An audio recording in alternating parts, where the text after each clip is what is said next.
Life After Life is the story of Ursula Todd, who's born in a snowstorm in February 1910, and who immediately dies, and then is born again and lives a little longer, and so on and so forth. So she lives, she dies, she lives, she dies, and really that does encompass the whole structure of the book. Ever since I started writing, I've been planning a war novel at the back of my mind. That was always going to be what the book was about. And then I started writing, and of course she's born in 1910, and you can't just get her from 1910 to 1942 in a couple of pages.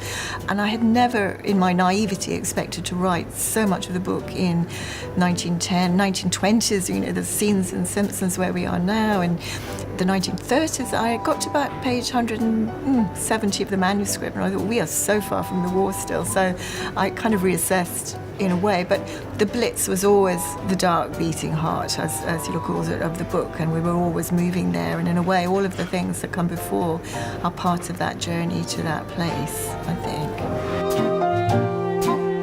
She lives through the war and has a terrible loss and begins to realise she doesn't have an awful case of déjà vu. She actually is dying and coming to life each time, and she thinks if she could go back, then she could change history, perhaps. My mantra is that there's nothing beyond text, but I've not stuck to that. I think in this book, what's in my head, life after life goes on, and that she's still out there somewhere being born in a snowstorm in 1910, and there is still the possibility that she will kill Hitler. And that to me was incredibly satisfying. I think it's annoyed some readers, but you know, my satisfaction trumped that in the end.